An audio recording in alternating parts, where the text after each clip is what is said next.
Welcome back to the Beyond the Bestseller podcast. I'm your host, Kelly Schuknecht, and today's guest is, Victoria. I didn't ask you how to pronounce your last name, so I'm going to have you tell me.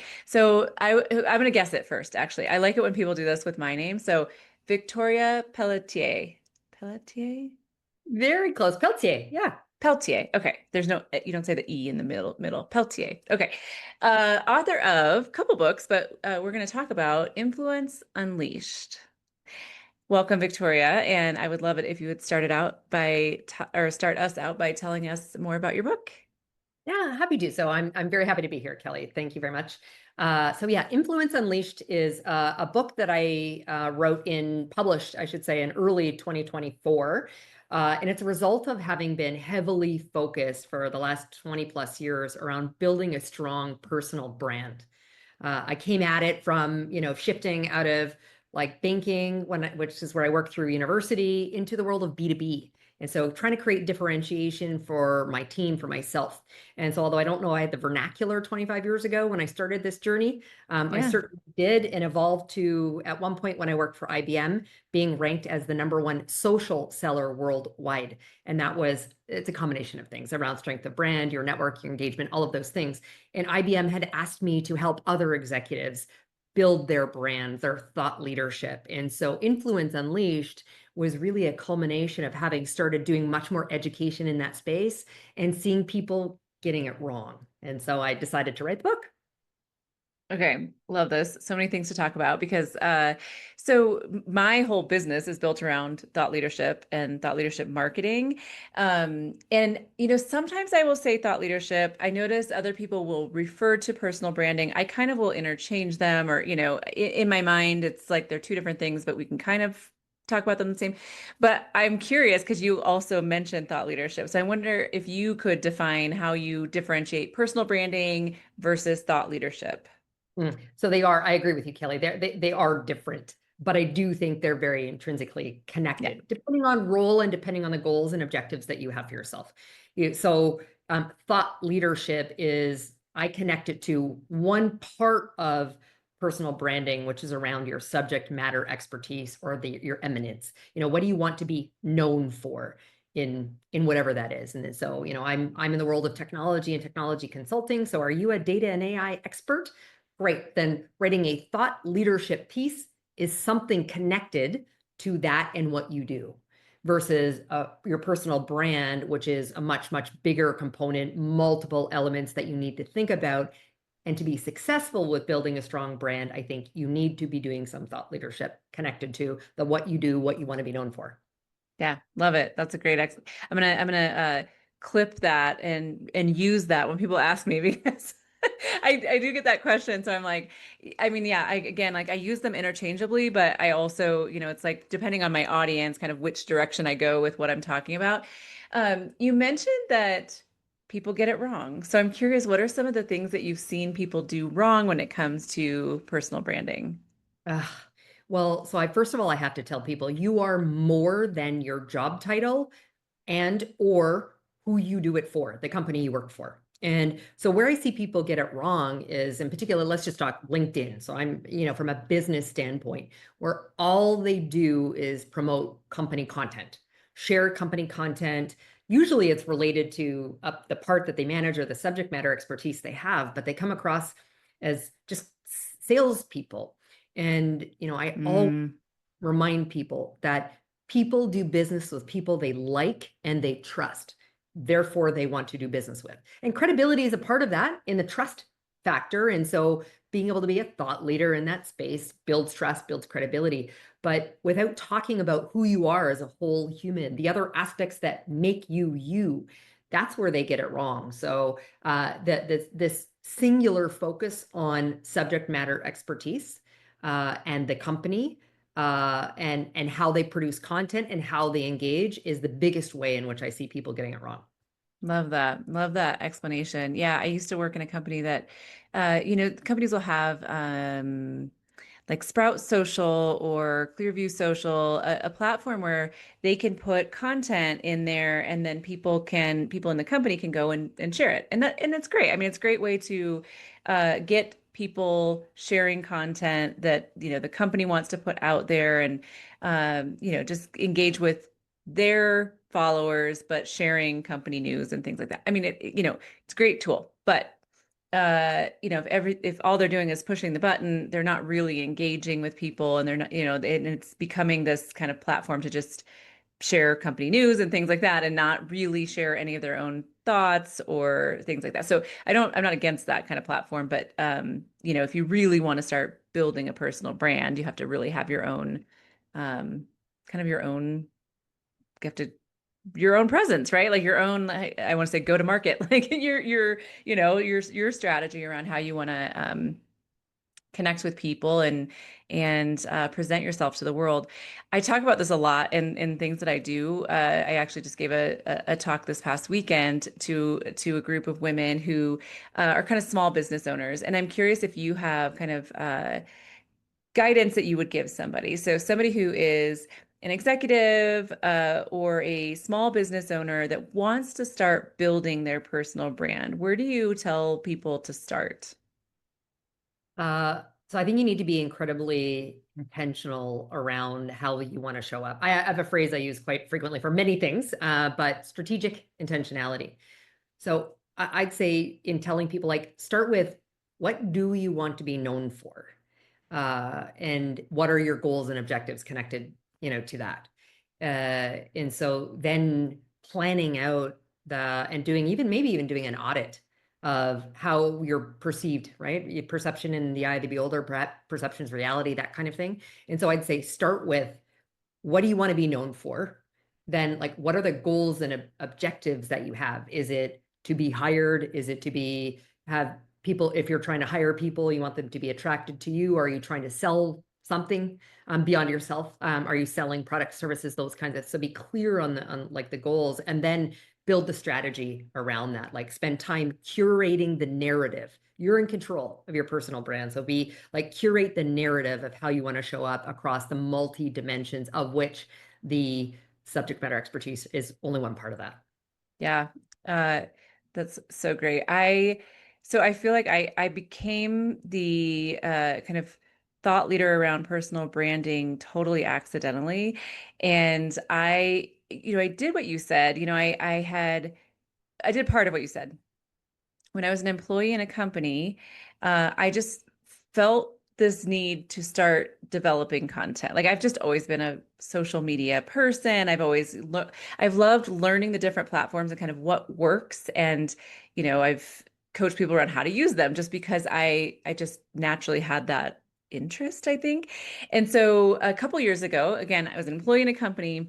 I started posting on LinkedIn every day, and I just told myself I'm going to post on these topics. I created a list of the topics that I wanted to regularly talk about. I wasn't selling myself. I didn't have my own company. I wasn't selling anything my company was doing. I was more so just trying to develop a platform, but out of just like fun, like because that was just, something I was just playing around with. So one of my topics was remote work, and I would talk about, I've worked remotely for 18 years. And so I would just talk about that, and, talk about how it changed my life, how it impacted my career path, like these things that I had experienced. And I was just sharing that. And after, I don't know, several months, maybe up to a year, I would just be in a casual conversation with somebody, and they would say like, oh, you're the expert on remote work, or a remote work advocate. And I was asked to come be on a podcast. Like things were happening that I was like, oh, like this is the perception people are getting of me because I'm putting that content out there. I have these thoughts around it. And then, like how you talked about controlling the narrative, when I lost my job last year and decided to start my company, like I decided to really lean into my personal brand, and again, like had that kind of strategic intentionality. I mean, kind of accidental. I mean, I was aware of what I was doing, but like I wasn't really thinking about it that hard. I was just like, okay, I want to be telling my story through this journey. I want people to understand, what's happened, where, what my future direction is, and as I started the company, and as I started hiring people and growing, and I was sharing all of that. And yeah, and so then I feel like I've become the person to talk about personal branding. And really it just kind of was because that was just this natural draw for me. So anyway, so I tell people that too, like, come up with those topics you want to talk about. And I like what do you want to be known for? What do you want to share? um the people that you typically work with, are they like executives? Are they, you mentioned like working with companies, kind of what level are you working with in Yeah. that? I'm an executive myself, and so I've been asked to often help coach my peers and maybe a level below in the organizations that I have worked for. But I've also done coaching and consulting on the side, and it wide range of not only levels within the organization, not as many individual contributor roles, although there are some in sales or very client-facing type roles who've asked for support, to manager to executive. To most interesting for me was I actually was coaching a chief marketing officer on this, who I for a second I was like, oh, like I thought she'd have this nailed. I mean, but she was focused on her company's brand strategy, Right, uh, right. individuals within her organization. And so now she's like perforated that she's now, I saw her the other day and she said, oh my God, I think she on LinkedIn at the time, she had maybe 4,000 to a couple thousand, followers. And she said, even in this short time, she said, I'm up to almost 20. And now she's doing it for other executives, et cetera. And both startup to like large enterprise. So kind of all over the board. Yeah, Um, yeah. I love. Yeah. Yeah, you mentioned that about, being a CMO, and like, doesn't she already know this? But the reality is, I mean, any marketer, like, you're so focused on what you're marketing that you're not marketing yourself, or you're not thinking about marketing yourself. And you often don't have to really, but the one thing, I've talked with also smaller groups of like college students, or fresh out of college people, where I talk about how important it is to start that at that stage, because you never know what opportunities are going to come out of uh, what you're putting out there into the world. And if you are kind of establishing your own personal brand, people are going to know you for that. And you just don't know what kind of paths that will lead you down. So I know it's not for everyone, but I do encourage people to be thinking about that early on in their career. Even if you're in you know, your dream job and you think you're going to be there forever, it's still important to have a platform, in my opinion. And it's all, and in marketing, it's also a little bit of a case of the what is it? The cobbler's children have no shoes, right? Like we know Yeah. what we're supposed to do, but we don't always do it for ourselves. So yeah, that's a great story there. So what are some of the I mean, you told actually her transformation story, but what are some other like transformations you've seen from people who have worked on their personal branding, kind of seen the success of that? So quite varied, and some choose not to take my advice. So I've been asked to, do I don't know how many enablement sessions where I kind of deliver this 1 hour keynote, many internally at the companies I worked for. And again, many choose not to follow my advice, and that's cool. You do you. Yeah. So first of all, I will say that I talk about 4 foundational elements of building your brand. So the first is the what you do, right? What do you want to be? And so if that's in a business context, again, the expertise you have, the function that you're in or you lead. So that's the one that everyone seems to understand, but there's elements to how you tell that story.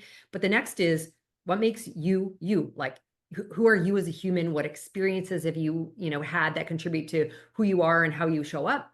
The next, and very connected to that one, is what makes you different. So there's, my world of consulting, there are lots of people who can do that. But why would, and Right. in this case, you are buying the expertise, you are buying the humans to come in and help consult. So why consultant A versus consultant B? So what makes you different? And not just in terms of years of experience or working with one industry versus another, you as a human. So for me, I am radically candid. I've got nicknames like the CEO whisperer or the turnaround queen. I've been a part of 40 plus mergers and acquisitions. There's lots of things that make me different, right? So Hmm. understand the stories and those elements. And the last is what you want to be known for. So I don't want to be known singularly for my work as an executive all of these years. I want to be known for being a very different kind of leader, creating the right kind of workplace, community, and world, a better place when I leave it than when I came in. So those are the foundational areas. So that's what I talk to people about. And so I've seen transformations from one was an individual sales contributor, and he wanted to be, better at how to connect. And so I told him to lean in. He has this really great story of sort of overcoming a lot of challenge and some of which would be bad choice. So now he's pretty public about it, from being severely obese, from doing drugs, from all things to now like this ultra marathon runner, super fit. But he's turned that into like mindset and how he's focused on selling. And Yeah. he closed like an 8-figure, sales deal.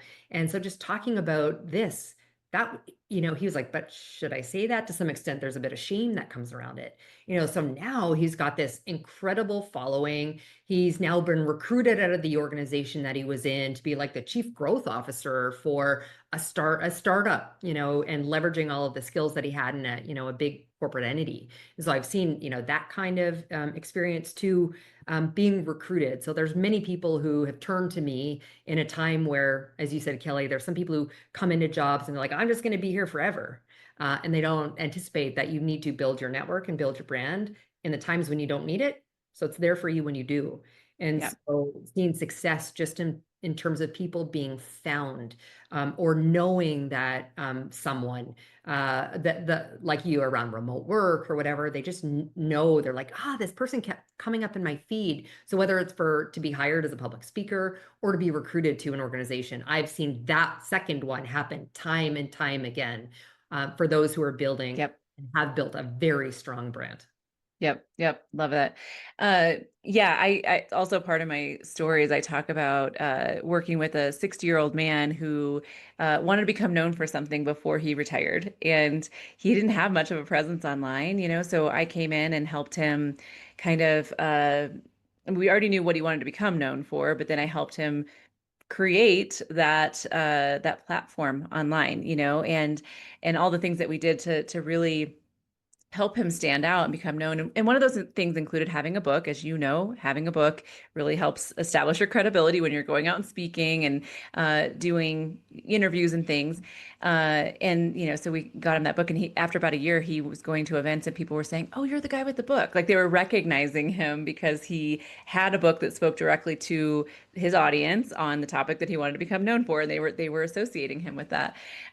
So yeah, it's never too late, and as I said earlier, it's never too soon either. So one kind of last question for you is just, how do you help people get over imposter syndrome? So you mentioned that some people just don't take your advice, and a lot of times it's because they're uncomfortable. I mean, I would imagine the people that I talk to, it's like it just feels weird. And I totally get it because I've been there. It does. It feels weird when you're putting this stuff out about yourself. But how do you help them kind of get over whether that's imposter syndrome or just feeling weird about it? Like, how do you help them kind of get over that and just start putting that content out there? I think that is likely a big reason why people have chosen not to follow my advice, is Yeah. discomfort. And so I do try to create a place and say consistent, like the growth and the opportunities not going to come in your place of your zone of comfort, right? Like you need to lean into the discomfort. Uh, but some of the comfort will come if you are clear on the narrative. So invest the time in building out those 4 areas, and then a content strategy. And as long as you've been the one who've created the narrative connected to the goals and objectives you have for yourself, then creating that content, engaging with people will feel more natural and authentic to yourself. And then also at some point, like baby steps are still progress. Like, so just take those small incremental steps. And the more you do it, the more natural and comfortable it gets. Your Hmm. listeners, whether they're watching or listening to this, will get a pretty good sense that I'm fairly extroverted, but I wasn't always like this. And I am a professional public speaker, but it had to come with me putting myself in that zone of discomfort time and time again, till now it's like innate. And my husband jokes like, and rolls his eyes because I talk to strangers everywhere in an elevator, et cetera. That wasn't always Victoria. And so I will tell that story to people in terms of step into that zone of discomfort, take baby steps, and over time, it will feel much more natural and comfortable. Yeah, love it. I love all of this, Victoria. So you have another book. It is The Power of Whole Human Leadership. Is that a newer one or a previous book? It's a It's newer a newer one. one. Yeah, yeah. Okay. This one came out in the fall of 2024. And I've been in leadership. I started working at 11. At 14 was my first leadership role, and I became an executive at age 24. And so I've been leading for a very long time. I've made huge failure and mistakes, and so learning from those. But I also, as I said, I wanted to be known for something other than sort of mergers and acquisitions and driving profitable P&Ls. And so this is a big part of that. So talking about how to be a whole human leader, the different kind of leader that, quite frankly, the newer generation and workforce are expecting from their leaders. So Yeah. that one was Yeah. for me to write. I like thoroughly enjoyed pulling out from like decades now of my own leadership experience. Love it. Well, thank you so much, Victoria. I will I'll link to Influence Unleashed in the show notes. What other way can listeners or viewers find out more about you and what you have to offer? I have a website, which is victoria-pelletier.com, and I'm sure you will have that listed so they don't need to figure out how to spell that. And then from there, if they want to follow me on all the other social channels on LinkedIn or Instagram or whatever, they can get the links from there. Awesome. Yeah, I literally say the same thing every time I do a podcast interview at the end where I'm like, yeah, I'm sure you'll put that in the show notes because nobody's going to be able to spell my name. So yeah. I get it. Yours is what? French and mine is German. These tough names to pronounce. Well, thank you so much, Victoria. Thanks for coming on, and I definitely am going to check out your book. Sounds like it's right up my alley. For having me. Looking for a community of women writers to support and inspire you on your journey? Join the Author Power Circle. Connect weekly with fellow authors, stay accountable, and move your book forward in an encouraging community. Learn more at kellyshuckneck.com